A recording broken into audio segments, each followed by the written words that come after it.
Actually നമ്മളെ കൊണ്ട് നമ്മുടെ പ്രശ്നം ഹാൻഡിൽ ചെയ്യാൻ പറ്റാത്തപ്പം പ്രൊഫഷണലി ഒരാൾ ഹാൻഡിൽ ചെയ്യുന്ന നല്ലതല്ലേ. സ്ട്രെസ് ഉണ്ടാവാറുണ്ടോ എപ്പോഴെങ്കിലും? വർക്കോ ഫൈനാൻഷ്യലോ എന്തെങ്കിലും സ്ട്രെസ്?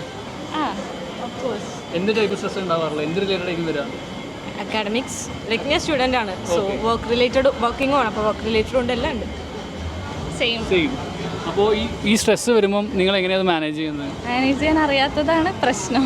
അപ്പം നമ്മളിങ്ങനെ കാണും, അത് സംസാരിക്കാം, പരസ്പരം അവരവരുടെ സ്ട്രെസ് പറയുന്നു, സോൾവ് ചെയ്യുന്നു. എപ്പോഴെങ്കിലും വേറൊരു സപ്പോർട്ട് വേണം അല്ലെങ്കിൽ സപ്പോർട്ട് എടുക്കണം എന്നുള്ള കൈൻഡ് ഓഫ് സ്റ്റേജ് തോന്നിയിട്ടുണ്ടോ എപ്പോഴെങ്കിലും?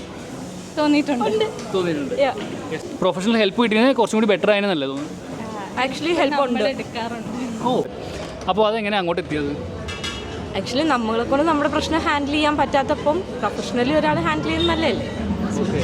നമ്മൾ സെൽഫ് അനലൈസ് ചെയ്യുമ്പോൾ മനസ്സിലാവും ഒരു ലെവലെത്തുമ്പോൾ പ്രൊഫഷണൽ ഹെൽപ്പ് ഉണ്ടെങ്കിൽ കുറച്ചുകൂടെ എളുപ്പത്തിൽ കാര്യങ്ങൾ പോവുമല്ലോ.